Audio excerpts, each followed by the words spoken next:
Welcome back, ladies and gentlemen, to another episode of Confessions from the Darkside. This is one of your lovely hosts, Lunar Rising, 13 Nights of Slaughter. And then we are going to be reading the 13th one together. Guys, this has been an epic journey. It has been pretty fun to do. Absolutely loved every second of doing this with you guys. And I hope you guys have as well. I would love to see more comments from you guys. You guys are awesome. You guys are great. Start liking, comment, sharing. We're not really here for all the fame and the hype and everything like that, but we still want to be out there a little bit. We do this for the enjoyment of Darcy and I. That's why we're here. Disclaimer, I'm not sure. I haven't read any of these books, so I'm not sure what kind of language is throughout them, stuff like that. I just want to give a quick heads up on that and let you guys know that, hey, I do apologize if there's any mishaps, slip-ups, coughs. But yeah, guys, tonight I am reading The Dead by James Joyce. It's 30 pages of very small print lettering. Yay.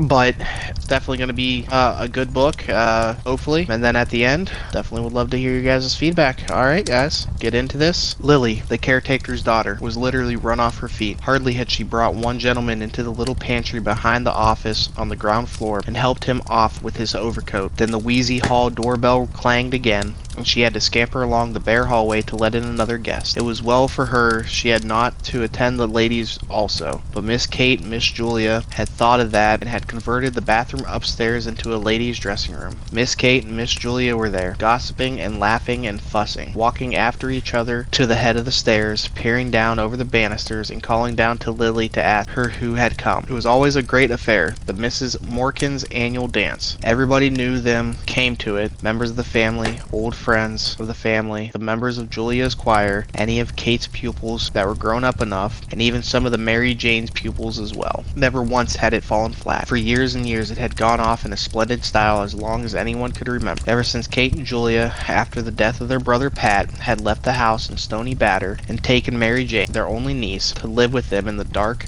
gaunt house on Usher's Island, the upper part of which they had rented from Mr. Fulham, the corn factor on the ground floor. There was a good 30 years ago, if it was a day. Mary Jane, who was then a little girl in a short clothes, was now the main prop of the household, for she had the organ in Haddington Road. She had been through the academy and gave a pupils' concert every year in the upper room of the Ancient Concert Rooms. Many of your pupils belonged to the better class families of the Kingstown Dalkey line. Old as they were, her aunts also did their share. Julia, though she was quite gray, was still the leading soprano in Adam and Eve, and Kate, being too feeble to go about much, gave music lessons to beginners on the old square piano in the back room. Lily, the caretaker's daughter, did housemaid's work for them. Though their life was modest, they believed in eating well, the best of everything, diamond bone sirloins, 3-shilling tea, and the best bottled stout. But Lily seldom made a mistake in the orders, so that she got on well with her 3 mistresses. They were fussy, that was all, but the only thing they would not stand was back answers. Of course they had good reason to be fussy on such a night, and then it was long after 10 o'clock, and yet there was no sign of Gabriel and his wife. Besides, they were dreadfully afraid that Freddie Mullins might turn up screwed. They would not wish for worlds that any of Mary Jane's pupils should see him under the influence, and when he was like that, it was sometimes very hard to manage him. Freddie Mullins always came late, but they wondered what could be keeping Gabriel, and that was what brought them every 2 minutes to the banisters to ask Lily had Gabriel or Freddie come. "Oh, Mr. Conroy," said Lily to Gabriel when she opened the front door for him. "Miss Kate and Miss Julia thought you were never—" "Good night, Mrs. Conroy." "I'll engage they did," said Gabriel, "but they forgot that my wife here takes 3 mortal hours to dress herself." He stood on the mat, scraping the snow from his goulashes, while Lily led his wife to the foot of the stairs and called out, "Miss Kate, here's Mrs. Conroy." Kate and Julia came toddling down the dark stairs at once. Both of them kissed Gabriel's wife, said she must be perished alive, and asked was Gabriel with her. "Here I am, as right as the mail, Aunt Kate. Go on up, I'll follow," called out Gabriel from the dark.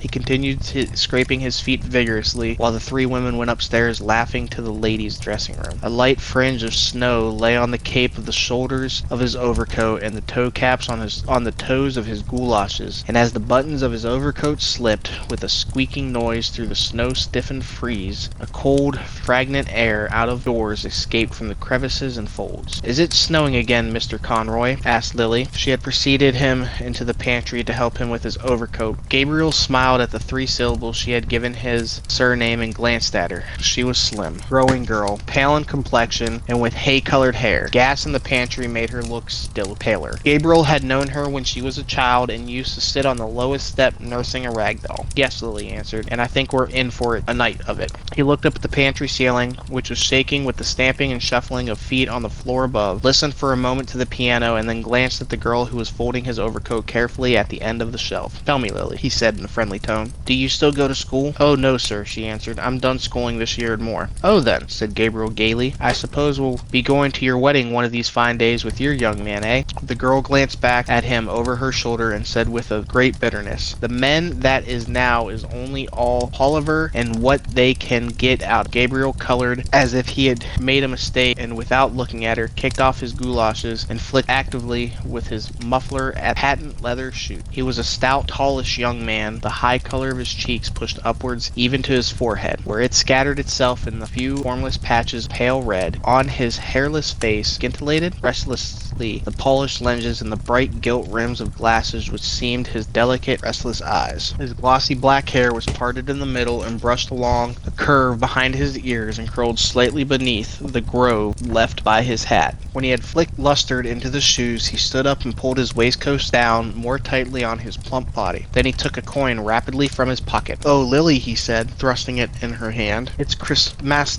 mine, isn't it? Just here's a little. He walked rapidly towards the door. Oh, no, sir, cried the girl, following him. Really, sir, I wouldn't take it. Christmas time, said Gabriel, almost trotting to the stairs and waving his hand into her deprecation. The girl, seeing that he had gained the stairs, called out after him, well, thank you, sir. He waited outside the drawing room door until the waltz should finish. Listening to the skirts that swept against it and the shuffling of feet, he was still discomposed by the girl's bitter and sudden retort. It had cast a gloom over him which he tried to dispel by arranging his cuffs in the bows of his tie. He then took from his waistcoat pocket a little paper and glanced at the headings he had made for his speech. He was undecided about the lines from Robert Browning, for he feared they would be above the heads of his hearers. Some quotation that would recognize from Shakespeare or from the melodies would be better. The indelicate clacking of the men's heels and shuffling of their soles reminded him that their grade of culture differed from his. He would only make himself ridiculous by quoting poetry to them which they would not understand. They would think that he was airing his superior education. He would fail with them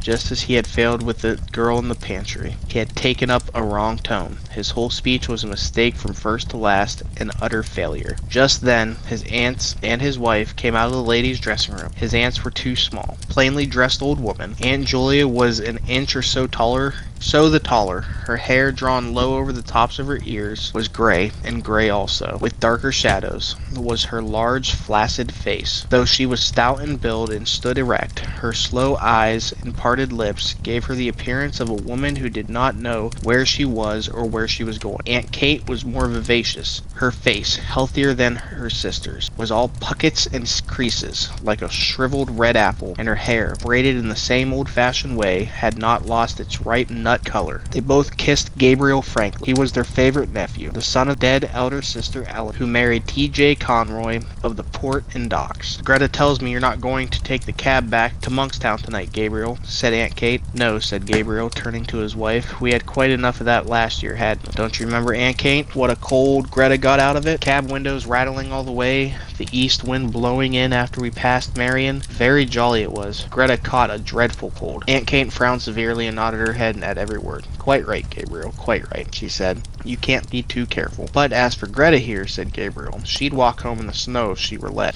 Mrs. Conroy laughed. Don't mind him, Aunt Kate, she said. He's really an awful bother. What with green shades for Tom's eyes at night, making him do the dumbbells and forcing Eva to eat the stirabout. Poor child, and she simply hates the sight of it. Oh, but you'll never guess what he makes me wear now. She broke out into a peal of laughter and glanced at her husband, whose admiring and happy eyes had been wandering from her dress to her face and her hair. Two aunts laughed heartily, too, for Gabriel's solitude was a standing joke with them. Goulashes, said Mrs. Conroy. That's the latest. Whenever it's wet underfoot, I must put on my goulashes. Tonight he wanted me to put them on, but I wouldn't. The next thing he'll buy me will be a diving suit. Gabriel laughed nervously and patted his tie reassuringly. reassuringly while Aunt Kate nearly doubted herself. So heartily did she enjoy the joke. The smile soon faded from Aunt Julia's face, and her mirthless eyes were directed toward her nephew's face. After a pause, she asked, "And what are goulashes, Gabriel?" "Goulashes, Julia," exclaimed her sister. "Goodness me, don't you know what goulashes are? You wear them over your boots, Greta, isn't it?" "Yes," said Mrs. Conroy. "Gutta Percha things. We both have a pair now. Gabriel says everyone wears them on the continent." "Oh, on the continent," murmured Aunt Julia, nodding her head slowly. Gabriel knitted his brows and said, as if he were slightly angered, "It's nothing very wonderful, but Greta thinks it's funny because she says the word reminds her of Christy minstrels." "But tell me, Gabriel," said Aunt Kate with brisk tact. "Of course you've seen about the room," Greta was saying. "Oh, the room is all right," replied Gabriel. "I've taken one in the Gresham." "To be sure," said Aunt Kate. "By far the best thing to do. And the children, Greta, you're not anxious about them." "To be sure. By far the best thing to do. And the children, Greta, you're not anxious about them." "Oh, for one night," said Mrs. Conroy. "Besides, Bessie will look after them." "To be sure," said Aunt Kate again. "What a comfort it is to have a girl like that, one who can depend on. Then there's that Lily. I'm sure I don't know what has come over her lately. She's not the girl she was at all." Gabriel was about to ask his aunt some questions on the point, but she broke off suddenly to gaze after her sister, who had wandered down the stairs and was craning her neck over the banisters. "Now I ask you," she said most testily, "where is Julia going?" Julia, where are you going?" Julia had gone off halfway down one flight, came back, and announced blandly, "Here's Freddie." At the same moment, a clapping of hands and a final flourish of the pianist told that the waltz had ended. The drawing room door was opened from within, and some couples came out. Aunt Kate drew Gabriel aside hurriedly and whispered into his ear, "Slip down, Gabriel, like a good fellow, and see if he's all right. Don't let him up if he's screwed. I'm sure he's screwed. I'm sure he is." Gabriel went to the stairs and listened over the banister. He could hear two persons talking in the pantry. Then he recognized Freddie Mullen's laugh. He went down the stairs noisily. "Such a relief," said Aunt Kate to Miss Conroy, "that Gabriel is here. I always feel easier in my mind when he's here. Julia, there's Miss Daly and Miss Power. We'll take some refreshments. Thanks for your beautiful waltz, Miss Daly. It made lovely time." Tall, wizen-faced man with a stiff, grizzled mustache and swarthy skin, who was passing out with his partner, said, "And may we have some refreshment too, Miss Morkan?" "Julia," said Aunt Kate summarily, "and here's Miss Brown and Miss Furlong. Take them in, Julia, with Miss Daly and Miss Power."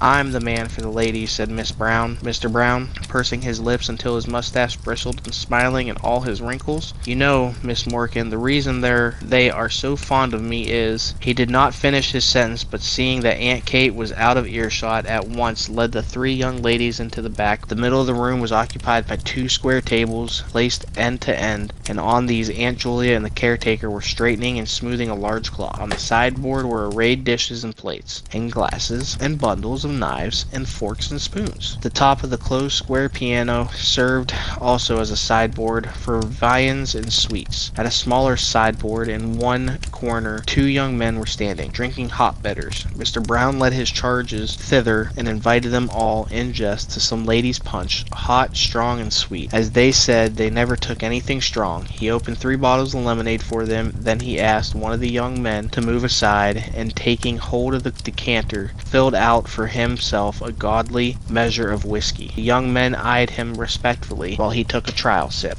"God help me," he said, smiling. "It's the doctor's orders." His wizened face broke into a broader smile, and the three young ladies laughed in musical echo to this pleasantry, swaying their bodies to and fro with nervous jerks of their shoulders. The boldest said, "Oh, now, Mr. Brown, I'm sure the doctor never ordered anything of that kind." Mr. Brown took another sip of whiskey and said with sidling mimicry, "Well, you see, I'm like the famous Mrs. Cassidy, who is reported to have said, 'Now, Mary Grimes, if I don't take it, make me take it, for I feel I want it.'" His hot face leaned forward a little too confidently, and he had assumed a very low Dublin accent, so that the young ladies, with one instinct, received his speech in silence. Miss Furlong, who was one of the Mary Jane's pupils, asked Miss Daly what was the name of the pretty waltz she had played. Mr. Brown, seeing that he was ignored, turned promptly to the young men who were more appreciative. A red-faced young woman, dressed in pansy, came into the room, excitedly clapping her hands and crying, "Quadrilles! Quadrilles!" Close on her heels came Aunt Kate crying, "2 gentlemen and 3 ladies, Mary Jane." "Oh, here's Mr. Bergen and Mr. Kerrigan," said Mary Jane. "Mr. Kerrigan will take Miss Power. Miss Furlong, you may get you a partner. Mr. Bergen, oh, that'll just do now. 3 ladies, Mary Jane."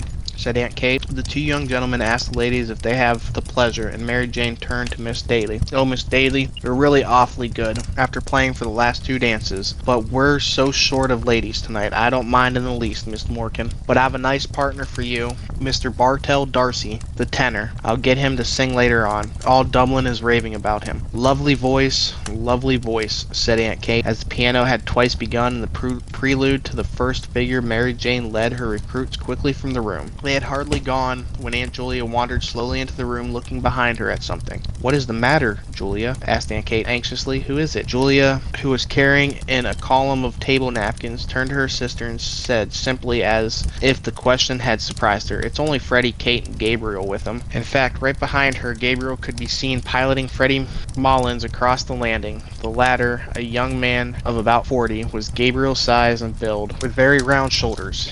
His face was fleshy and pallid, touched with color only at the thick hanging lobes of his ears and the wide wings of his nose. He had coarse features, blunt nose, convex, receding brow, tumid and protruded lips. His heavy lidded eyes and the disorder of his scanty hair made him look sleepy. He was laughing heartily in a high key at a story which had been telling Gabriel on the stairs, and at the same time rubbing his knuckles of his left fist backwards and forwards into his left eye. "Good evening, Freddie," said Aunt Julia. Freddie Mullins bade the Misses Morgans good evening in what seemed an offhand fashion by reason of habitual catch in his voice, and then, seeing that Mr. Brown was grinning at him from the sideboard, crossed the room, rather shaky legs, and began to repeat in an undertone the story he had just told Gabriel. "He's not so bad, is he?" said Aunt Kate to Gabriel. Gabriel's brows were dark, but he raised them quickly and answered, "Oh, no, hardly noticeable. Now, he, terrible fellow," she said, "and his poor mother made him take the pledge on New Year's Eve. But come on, Gabriel, into the drawing room." Before leaving the room, Gabriel, she signaled to Mr. Brown by frowning and shaking her forefinger in warning to and fro. Mr. Brown nodded in answer,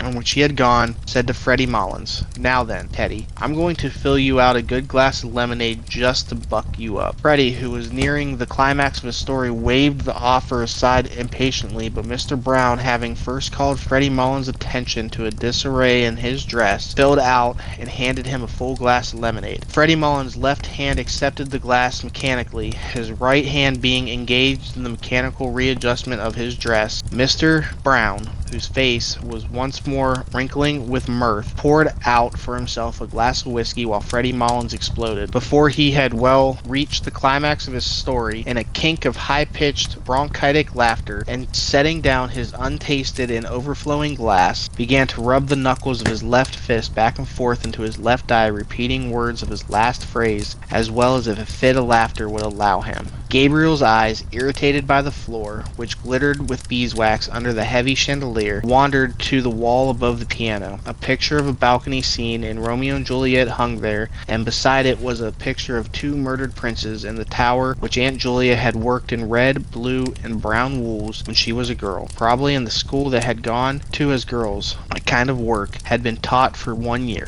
His mother had worked for him as a birthday present a waistcoat of purple tabinet with little foxes' heads upon it, lined with brown satin, having round mulberry buttons. It was strange that his mother had had no musical talent, though. Aunt Kate used to call her the brains carrier of the Morgan family. Both she and Julia always seemed to be a little proud of their serious and matronly sister. Her photograph stood before the pier glass. She held an open book on her knees and was pointing out something in it to Constantine, who, dressed in a man-o'-war suit, lay at her feet. It was she who had chosen the name of her sons, for she was very sensible of the dignity of her family. Thanks to her, Constantine was now senior curate at Balbriggan, and thanks to her, Gabriel himself had taken his degree in the Royal University. A shadow passed over his face as he remembered her sullen opposition to his marriage. Some slighting phrases she had used still rankled in his memory. She had once spoke of Greta as being country cute, and that was not true of Greta at all. It was Greta who had nursed her during all her last long illness in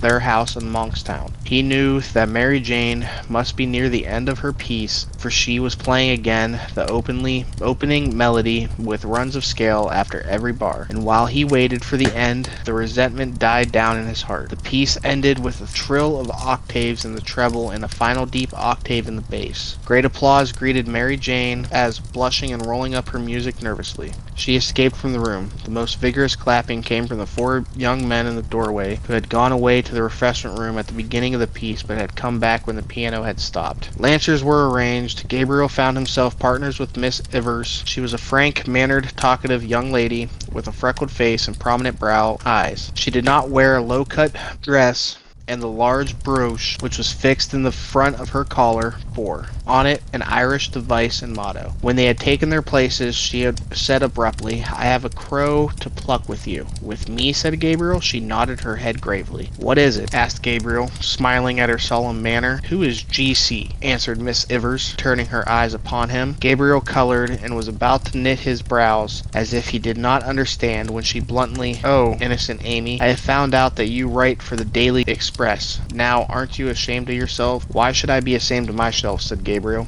blinking his eyes and trying to smile. "Well, I'm ashamed of you, said Miss Ivers frankly. "To say you'd write for a paper like that. I didn't think you were a West Briton." When their turn to cross had come, he was still perplexed and attentive. Miss Ivers promptly took his hand in a warm grasp and said in a soft, friendly tone, "Of course I was only joking. Come, we cross now." When they were together again, she spoke of the university question, and Gabriel felt more at ease. A friend of hers had shown her his review of Browning's poems. That was how she had found out the secret. But she liked the review immensely, and then she had suddenly said, "Oh, Mr. Conroy, will you have come for an excursion to the Arraine Isles this summer? We're going to stay there a whole month. It will be splendid out of the Atlantic. You ought to come. Mr. Clancy is coming. Mr. Kilkelly and Kathleen Kearney. It would be splendid for Greta to come if she'd come. She's from Connacht, isn't she?" "Her people are," said Gabriel shortly. "But you will come, won't you?" said Miss Ivers, laying her warm hand eagerly on his arm. "The fact is," said Gabriel, "I have just arranged to go." "Go where?" asked Miss Ivers. "Well, you know, every year I go for a cycling tour with some fellows and so—" "But where?" asked Miss Ivers. "Well, we usually go to France or Belgium or perhaps Germany," said Gabriel awkwardly. "And why do you go to France and Belgium?" said Miss Ivers, "instead of visiting your own land?" "Well," said Gabriel, "it's partly to keep in touch with the languages and partly for a change." "And haven't you your own language to keep in touch with, Irish?" asked Miss Ivers. "Well," said Gabriel, "if it comes to that, you know, Irish is not my language." Their neighbors had tuned to listen to the cross-examination. Gabriel glanced right and left nervously and tried to keep his good humor under the ordeal which was making a blush invade his forehead. "And haven't you your own land to visit?" continued Miss Ivers. "That you know nothing of? Your own people and your own country?" "Oh, to tell you the truth," retorted Gabriel suddenly, "I'm sick of my own country. Sick of it." "Why?" asked Miss Ivers. Gabriel did not answer, for his retort had heated him. "Why?" repeated Miss Ivers. They had to go visiting together, and he had not answered her. Miss Ivers said warmly, "Of course, you've no answer." While she was threading her way back across the room, Mrs. Mullins, without adverting to the interruption, went on to tell Gabriel what beautiful places there were in Scotland, and beautiful scenery. Her son-in-law brought them every year to the lakes, and they used to go fishing.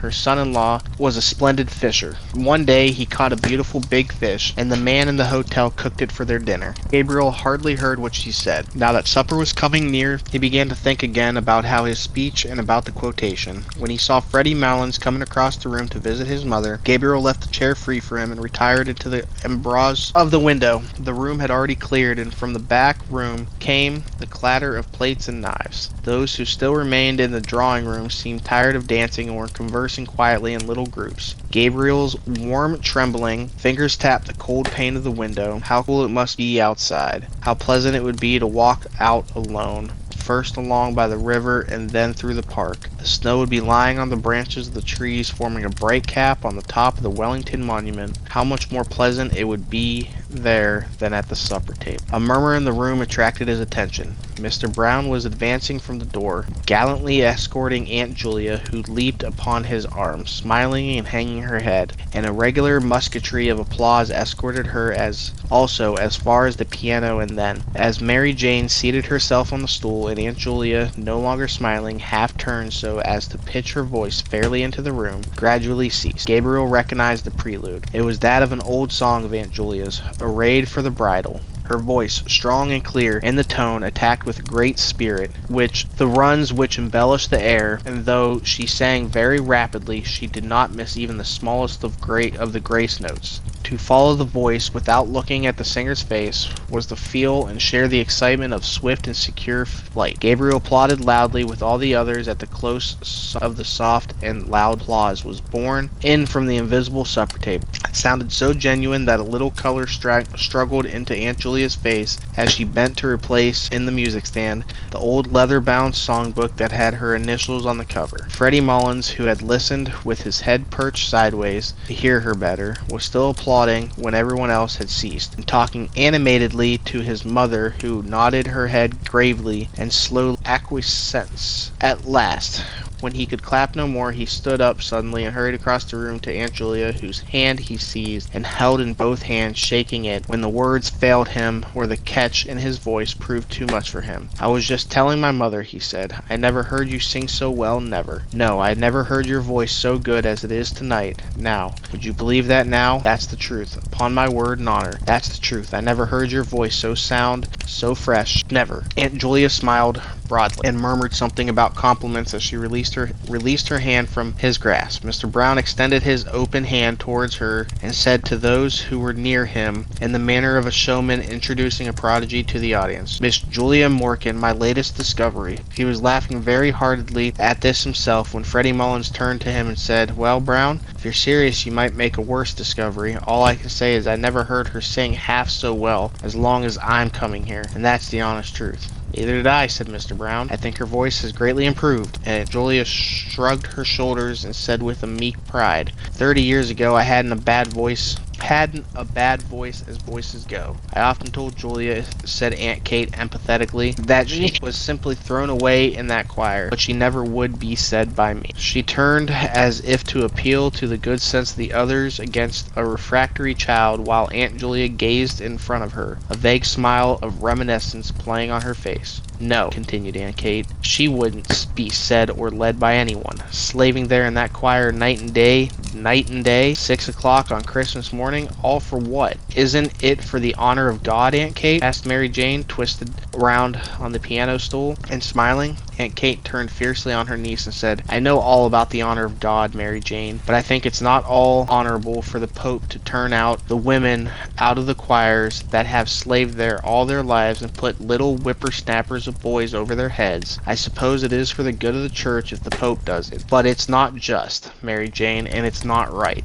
She had worked herself into a passion and would have continued in defense of her sister, for it was a sore subject with her, but Mary Jane, seeing that all the dancers had come back, intervened pacifically. "Now, Aunt Kate, you're giving scandal to Mr. Brown, who is of the other persuasion." Aunt Kate turned to Mr. Brown, who was grinning all this allusion to his religion, and said hastily, "Oh, I don't question the Pope's being right. I'm only a stupid old woman who wouldn't presume to do such a thing. But there's such a thing as common everyday politeness and gratitude, and if I were in Julia's place, I'd tell that Father Healy straight up to his face. And besides, Aunt Kate," said Mary Jane, "we really are all hungry, and when we are hungry, we all are very quarrelsome. And when we are thirsty, we are also quarrelsome," added Mr. Brown. "So that we had better go to supper," said Mary Jane, "and finish the discussion after." "But only for 10 minutes, Molly," said Mrs. Conroy. "That won't delay you." "To take a pick itself," said Mary Jane, "after all your dancing." "I really couldn't," said Mrs. Ivers. "I am afraid you didn't enjoy yourself at all," said Mary Jane hopelessly. "Ever so much, I assure you," said Mrs. Ivers, "but you really must let me run off now." "But how can you get home?" asked Mrs. Conroy. "Oh, it's only 2 steps up the quay." Gabriel hesitated a moment and said, "If you'll allow me, Mrs. Ivers, I'll see you home if you really oblige to go." But Miss Ivers broke away from my arm. "I won't hear of it," she cried. "For goodness sake, go into your suppers and don't mind me. I'm quite well able to take care of myself." "Well, you're the comical girl, Molly," said Mrs. Conroy frankly. "Benocht lib," cried Mrs. Ivers with a laugh as she ran down the staircase. Mary Jane gazed after her, a moody, puzzled expression expression on her face while Mrs. Conroy leaned over the banisters to listen for the hall door. Gabriel asked himself, was he the cause of her abrupt departure? But she did not seem to be in ill manner. She had gone away laughing. He stared blankly down the staircase. At that moment, Aunt Kate came toddling out of the supper room, almost wringing her hands in despair. "Where is Gabriel?" she cried. "Where on earth is Gabriel? There's everyone waiting in here, stage to left, and nobody to carve the goose." "Here I am, Aunt Kate," cried Gabriel with a sudden animation, ready to carve a flock of geese if necessary. A fat brown goose lay at the end of the table, and at the other end, on a bed of creased paper strewn with sprigs and parsley, lay a great ham, stripped of its outer skin and prepped over the crust crumbs, a neat paper furled round its shin, and besides this was a round of spiced beef. "Miss Furlong, what shall I send you?" he asked. "A wing or a slice of breast?" "Just a small slice of breast." "Miss Higgins, what for you?" "Oh, anything at all, Mr. Conroy. Now if anyone wants a little more of what vulgar people call stuffing, let him or her speak." A chorus of voices invited him to begin his own supper, and Lily came forward with 3 potatoes which she had reserved for him. "Very well," said Gabriel amiably, as he took another preparatory draught. "Kindly forgot my existence, ladies and gentlemen, for a few moments." He set to his dinner and took no part in the conversation which the table covered Lily's removal of the plates. The subject of talk was the opera company which was then at Theatre Royal. Mr. Bartell Darcy of the company, but Mrs. Furlong thought she had a rather vulgar style of production. Freddie Mullins said there was a chieftain singing in the second part of the Gaddy pantomime, how about that, who had one of the finest tenor voices he had ever heard. "Have you heard him?" "No," answered Mr. Bartell. "Because. Now I'd be curious to hear your opinion of him. I think he was a grand voice." "It takes Teddy to find out really good things," Mr. Brown said. "And why couldn't he have a voice too?" Freddie said. "Is it because he's—" "Oh well," said Mr. Bartell. "Where are they?" asked Mr. Brown. "In London, Paris, Milan." "Maybe," said Mr. Bartell. "I suppose Caruso, for example, is quite as good, if not better, than any of the men you have mentioned." "Maybe so," said Mr. Brown, "but I may tell you I doubt it strongly." "Oh, I'd give anything to hear Caruso sing," said Mary Jane. "For me," said Aunt Kate, who had been picking a bone, "there was only one tenor, to please me, I mean, but I suppose none of you ever heard of him." "Who was he, Miss Morkan?" asked Bartell. "His name," said Aunt Kate, "was Parkinson. I heard him when he was in his prime. I think he had the purest tenor voice said that ever put a man's throat." "Strange," said Bartell. "I never even heard of him." Yes, Miss Morkan is right," said Mr. Brown. "I remember hearing of old Parkinson, but he's too far back for me. A beautiful, pure, sweet, mellow English tenor. Ladies and gentlemen, I will not attempt to play tonight the part that Paris played on another occasion. I will not attempt to choose between them. The task would be indevious and one beyond my poor powers. For when I view them in turn, whether it be our chief hostess herself, whose too good heart has become a byword with all who know her, or her sister, who seems to be gifted with perennial youth,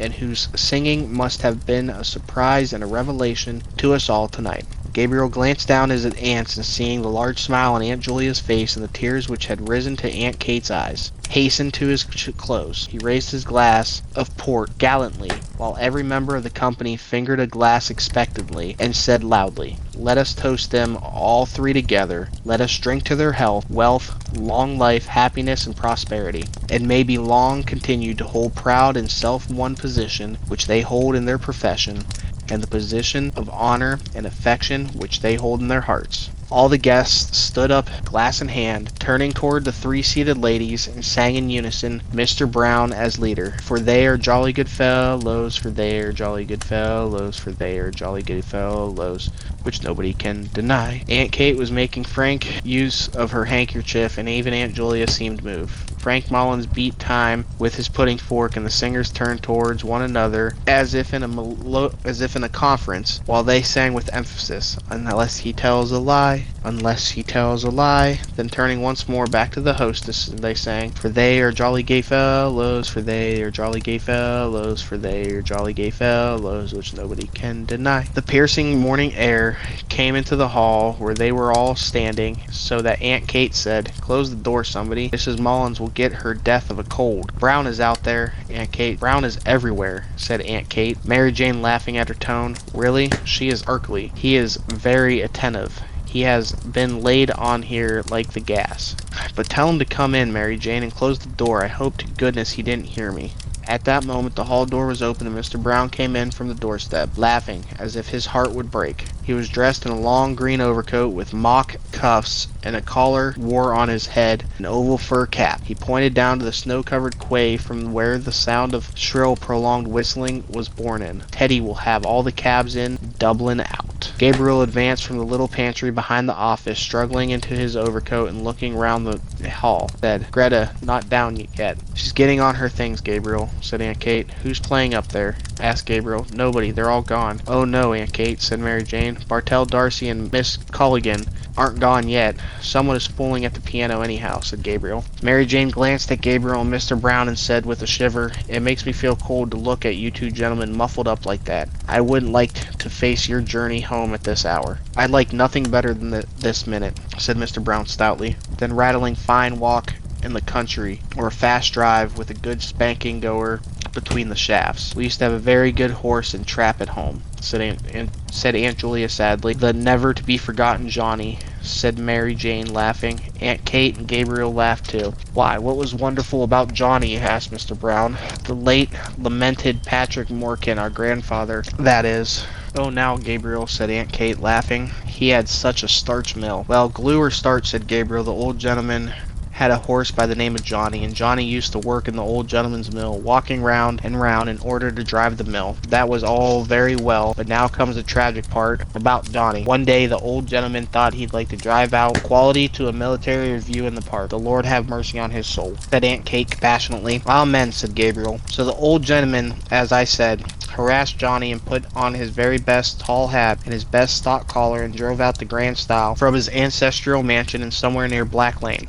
Everyone laughed, even Miss Mullins. In Gabriel's manner, Aunt Kate said, Oh, now, Gabriel, he didn't live in Back Lane, really. Only the mill was there. He went into the pantry hastily and put on his overcoat. The others, taken aback by the rude speech, could find nothing to say. Aunt Kate wrinkled her brows and made more signs to the others to drop the subject. Mr. Darcy stood swathing his neck carefully and frowning. It's the weather, said Aunt Julia after a pause. Yes, everyone has colds.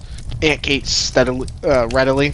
Everybody. They say, said Mary Jane, we haven't had snow like this in 30 years. I read this morning in the newspapers that the snow in general is all over Ireland. So do I, said Miss O'Culligan. I think Christmas is never really Christmas unless we have the snow on the ground. But poor Mr. Darcy doesn't like the snow, said Aunt Kate, smiling. Mr. Darcy came from the pantry, full swathed and buttoned. Mr. Darcy, she said, what was the name of the song you were singing? It's called The Lass of Aughrim, said Mr. Darcy, but I couldn't remember it properly. Why? Do you know it? The Lass of Aughrim, she repeated. I couldn't think of the name. It's a very nice air, said Mary Jane. I'm sorry you were not in voice tonight. Now, Mary Jane, said Aunt Kate, don't annoy Mr. Darcy. I won't have him annoyed. Seeing all ready to start, shepherded them to the door, where good night was said. Well, good night, Aunt Kate, and thanks for the pleasant evening. Good night, Gabriel. Good night, Greta. Good night, Aunt Kate, and thanks for ever so much. Good night, Aunt Julia. Oh, good night, Greta. I didn't see you. Good night, Mr. Darcy. Good night, Mrs. O'Culligan. Good night, Miss Morkan. Good night again. Good night, all. Safe home. Good night. Good night. At the corner of Wine Tavern Street, they met a cab. He was glad of its rattling noise, as it saved him from conversation. She was looking out the window and seemed tired. The others spoke only few words, pointing out some of the building street. The horse galloped along wearily under the murky morning sky, dragging his old rattling box after his heels, and Gabriel was again in a cab with her, galloping to catch the boat, galloping to their honey. As the cab drove across O'Connell Bridge, Miss O'Culligan said, They say you never cross O'Connell Bridge without seeing a white horse. I see a white man this time, said Gabriel. Where? Asked Mr. Bartell Darcy. Gabriel pointed to the statue, on which lay patches of snow.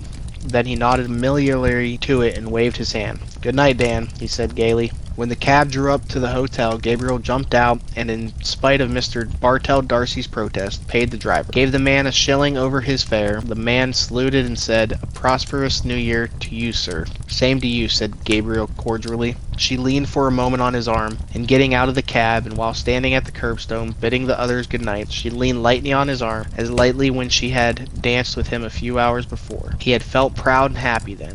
happy that she was his, proud of her grace and wifely carriage. But now, after the kindling again of so many memories, the first touch of her body, musical and strange and perfumed, sent through him a keen pang of lust. Under cover of her silence, he pressed her arm against closely to his side, and as they stood at the hotel door, he felt that they had escaped from their lives and duties, escaped from home and friends, and run away together with wild and radiant hearts to a new adventure. An old man was dozing in a great hooded chair in the hall. He lit a candle in the office and went before them to the stairs. They followed him in silence, their feet falling in soft thuds on the thickly carpeted stairs. She mounted the stairs behind the porter, her head bowed in the ascent, her frail shoulders curved as with a burden, her skirt girt tightly about her. He could have flung his arms about her hips and held her still, for his arms were trembling with desire to seize her, and only the stress of his nails against the palm of his hands held the wild impulse of his body in check. The porter halted on the stairs to settle his guttering candle. They halted too, on the steps below him. In the silence, Gabriel could hear the falling of molten wax into the tray, and the thumping of his home heartbeat against his rib. The porter led them along a corridor and opened a door. Then he set his unstable candle down on a toilet table and asked at what hour they were to be called in the morning. 8, said Gabriel. The porter pointed to the tap of the electric light and began a muttered apology, but Gabriel cut him short. We don't have any light. We have a light enough from the street, and I say, he added, pointing to the candle, you might remove the handsome article like a good man. The porter took up his candle again, but slowly, for he was surprised by such a novel idea. Then he mumbled good night and went out. Gabriel shot the lock to. A ghostly light from the street lamp lay in the long shaft from the window to the door. Gabriel threw his overcoat and hat on the couch and crossed the room towards the window. He looked down into the street in order that his emotion might calm a little. Then he turned and leaned against the chest of drawers with his back to the light. She had taken off her hat and coat and was standing before a large swinging mirror, unhooking her waist. Gabriel paused for a few minutes watching her and then said, Greta. She turned away from the mirror slowly and walked along the shaft of light towards him. Her face looked so serious and weary that words would not pass Gabriel's lips. No, it was not the moment yet. You look tired, he said. I am a little, she answered. You don't feel ill or weak? No, tired, that's all. She went on to the window and stood there, looking out. Gabriel waited again, and then fearing that diffidence was about to conquer him, he said abruptly, By the way, Greta, what is it? You know that poor fellow Mullins? He said quickly. Yes, what about him? Well, poor fellow, he's a decent sort of chap after all, continued Gabriel in a false voice. He gave me back the sovereign I lent him, and I didn't expect it, really. It's a pity he wouldn't keep away from the Brown, because he's not a bad fellow, really. He was trembling now with annoyance. Why did she seem so abstracted? He did not know how he could begin. Was she annoyed, too, about something? If she would only turn to him, or come to him, of her own accord.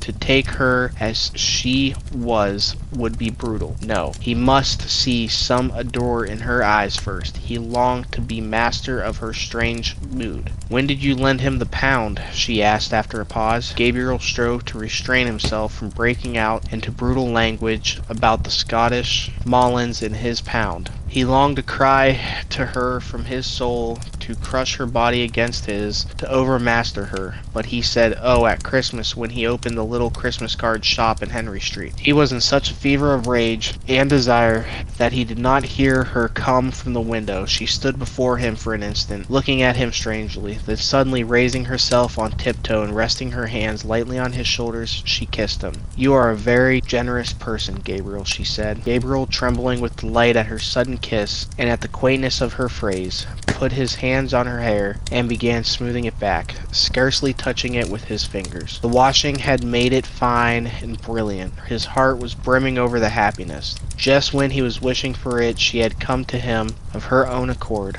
Perhaps her thoughts had been running with his. Perhaps she had felt the impetuous desire that was in him, and then the yielding mood had come upon her. Now that she had fallen to him so easily, he wondered why he had been so diffident. He stood there, holding her head between his hands, slipping one arm swiftly about her body and drawing her towards him. He said softly, Greta dear, what are you thinking about? She did not answer nor yield wholly to his arm. He said again softly, Tell me what it is, Greta. I think I know what is the matter. Do I know? She did not answer at once.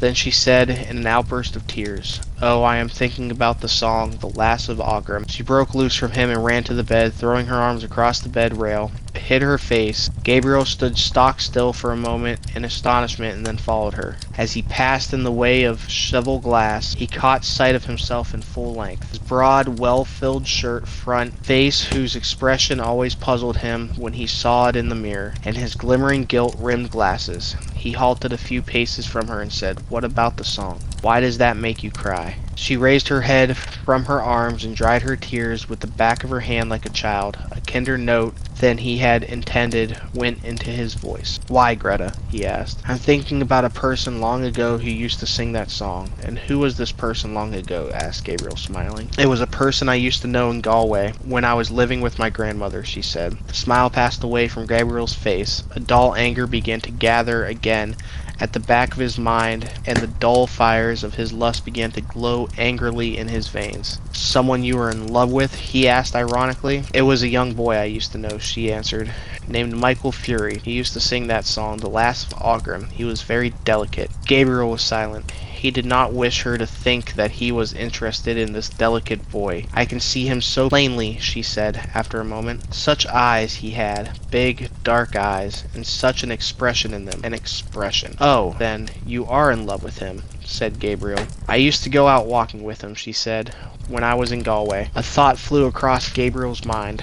"Perhaps that was why you wanted to go to Galway with the Ivers girl," he said coldly. She looked at him and asked in surprise, "What for?" Her eyes made Gabriel feel awkward. He shrugged his shoulders and said, "How do I know? To see him, perhaps?" She looked away from him, along the shaft of light towards the window in silence. "He is dead," she said at length. "He died when he was only 17. Isn't it a terrible thing to die so young as that?" "What was he?" asked Gabriel, still ironically. "He was in the gasworks," she said.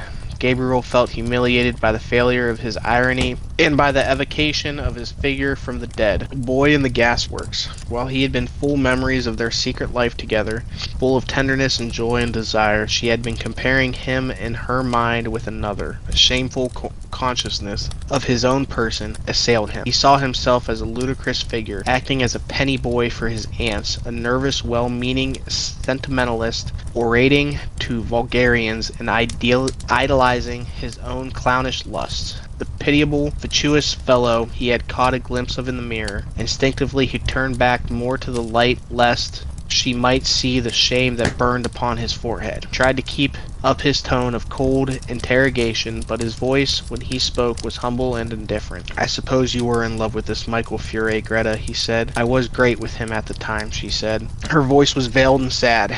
Gabriel, feeling now how vain it would be to try to lead her whither he had proposed, caressed one of her hands and said also sadly, "And what did he die so young, Greta? Consumption, was it?" "I think he died for me," she answered. A vague terror seized Gabriel of that answer, as if it, at the hour when he had hoped to triumph, some impalpable and vindictive being was coming against him, gathering forces against him in its vague world. But he shook himself free of it with an effort of reason and continued to caress her hand. He did not question her again, for he had felt that she would tell him of herself. Her hand was warm and moist. It did not respond to his touch, but he continued to caress it, just as he had caressed her first letter to him that spring morning. "It was in the winter," she said, "about the beginning of winter, when I was going to leave my grandmother's and come up here to the Covent. And he was ill at the time, in his lodgings in Galway, and wouldn't be let out. And his people were written to. He was in decline, they said, or something like that. I never knew rightly." She paused for a moment and sighed. "Poor fellow," she said. "He was very fond of me, and he was such a gentle boy. We used to go out together, walking, you know, Gabriel, like the way they do in the country. He was going to study singing only for his health. He had a very good voice. Poor Michael Fury." "Well, and then?" asked Gabriel. "And then it came to the time for me to leave Galway and come up to the Covent, and I wouldn't be let see him, so I wrote him a letter saying I was going up to Dublin and would be back in the summer, and hoping he would be better then. She paused for a moment to get her voice under control and then went on. Then the night before I left, I was in my grandmother's house in Nuns Island, packing up, and I heard gravel thrown against the window. The window was so wet I couldn't see. So I ran downstairs as I was and slipped out the back into the garden, and there was the poor fellow at the end of the garden shivering. And did you not tell him to go back? Asked Gabriel. I implored him to go home at once, and he told me he would get his death in the rain, but he said he did not want to live. I can see his eyes as well. He was standing at the end of the wall where there was a tree. And did he go home? Asked Gabriel. Yes, he went home. And when I was only a week in the convent, he died, and he was buried in Otterard, where his people came from. Oh, the day I heard that he was dead. She stopped, choking with sobs and overcome by emotion, flung herself face downward on the bed, sobbing in the quilt. Gabriel held her hand for a moment longer, irresolutely, and then, shy of intruding on her grief, let it fall gently and walking quietly to the window. She was fast asleep. Gabriel, leaning on his elbow, looked for a few moments unresentfully on her tangled hair and half-open mouth, listening to her deep-drawn breath. So she had the romance in her life. A man had died for her sake. It hardly pained him now to think that how poor part he, her husband, had played in her life. He watched her while he slept, as though he and she had never lived together as man and wife. His curious eyes rested long upon her face and on her hair, as he thought of what she must have been then. In the time that her first girlish beauty, a strange friendly pity for her entered his soul. He did not like to say, even to himself, that her face was no longer beautiful. He knew that it was no longer the face for which Michael Fury had braved death. Perhaps she had not told him all the story. His eyes moved to the chair over which she had thrown some of her clothes. A petticoat string dangled to the floor. One boot stood upright, its limp under fallen down. Fellow of it lay upon its side. He wondered at his riot of emotions of an hour before. From what had it proceeded? From his aunt's supper, from his foolish speech, from the wine and dancing, the merry making when saying good night in the hall, the pleasure of the walk along the river in the snow. Poor Aunt Julia, she too would soon be a shade with the shade of Patrick Morkan and his horse. He had caught the haggard look upon her face for a moment when she was singing, arrayed for the bridal. Soon, perhaps, he would be sitting at the same drawing-room, dressed in black, his silk hat on his knees. The blinds would be drawn down, and Aunt Kate would be sitting beside him, crying and blowing her nose and telling him how Julia had died. He would cast about him in his mind for some words that might console her, and find only lame, useless ones. Yes, that would happen very soon. Generous tears filled Gabriel's eyes. He had never felt like that himself towards any woman, but he knew that such a feeling must be love. Tears gathered more thickly in his eyes, and in the partial darkness he imagined he saw the form of a young man standing under a dripping tree. Other forms were near. His soul had approached that region where dwell the vast host of the dead. He was conscious of, but he could not apprehend, their wayward and flickering existence. His own identity was fading out into the gray, impalpable world, the solid world itself, which these dead had one time reared and lived in, was dissolving and dwindling. A few light taps upon the window pane made him turn to the window. It began to snow again. He watched sleepily the flakes, silver and dark, falling pegly against the lamplight. The time had come for him to set out on his journey westward. Yes, the newspapers were right. Snow was general all over Ireland. It was falling on every part of the dark central plain, on the treeless hills, falling softly upon the bog of Allen, and farther westward, softly falling into the dark, mutinous Shannon waves. It was falling, too, upon every part of the lonely churchyard on the hill where Michael Fure lay buried. It lay thickly drifted on the crooked crosses and headstones, on the spears of the little gate. On the barren thorns his soul swooned slowly, as the herd of snow falling faintly through the universe, and faintly falling, like the descent of their last end, upon all the living and the dead. Whew, guys, that was a long one. Whew, yes it was. Not too much horror relation in that. It was a good story, though. Not one of my favorites, but I did enjoy it. I hope you guys did, too. I know it probably got a little monotonous and monotone a little bit going throughout. That definitely was a bit longer of a story, but I'm glad I could finally get it through, finally finish this up, and I hope you guys did thoroughly enjoy it. If you guys did, comment what was your favorite part about the story, and let me know in the comments. Let Darcy know, let one of us know. Let us know how you guys felt about the stories. We guys hopefully enjoyed the stories as much as we did going through this. But guys, I just want to, appreciate you guys for a quick second. You guys are wonderful. Darcy and I are absolutely glad to have everybody who is part of our little growing community be a part of us and everything like that. So we appreciate you guys. We love you guys. If you guys could comment, like, share, subscribe on all the platforms that you can think of: Buzzsprout, Spotify, Amazon Music, Twitter, Instagram, Twitch, YouTube. We're there. Come find us. Confessions of the Dark Side. This is 13 Nights of Slaughter. I'm Lunar Rising. Have a good night.